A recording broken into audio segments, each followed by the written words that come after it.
listening to a podcast interview with Theo, a comedian who described that he feels more comfortable speaking on a podcast about his feelings,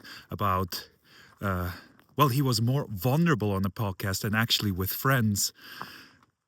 Made me again remember the power of the principles, right? Because if you look at that from an outside in perspective, it doesn't make sense.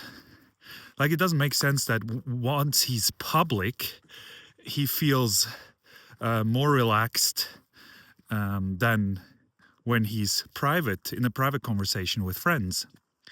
But if you start to see the inside out understanding, if you start to see that your thoughts create your experience of life and not your outside circumstances, then it starts to make sense.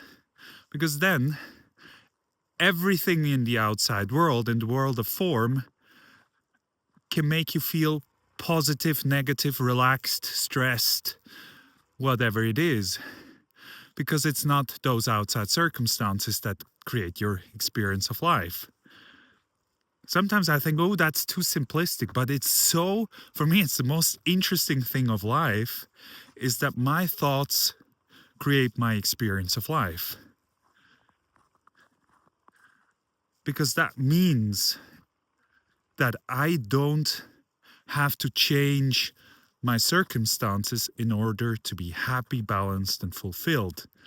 And that also means that the clients I work with don't have to necessarily change their outside circumstances in order to be happy or in order to feel happy and fulfilled, because what creates their experience of life, once again, is their thoughts in the moments and the feelings that come with it. I know that sounds maybe to some people super simplistic, but it has so many implications, because it means you don't need self-development books in order to be happy.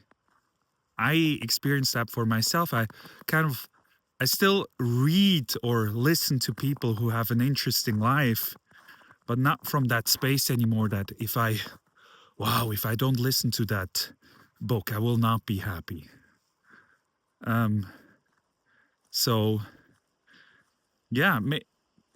Maybe just as a little hint, like if you want to reflect on that, is that really true for you too? Is it true that maybe once you get out of your head, you're already there, you're already home, you are already happy and fulfilled? You might just be, as Sydney Banks called it, one thought away from happiness. Have a wonderful day and speak to you soon. Bye-bye.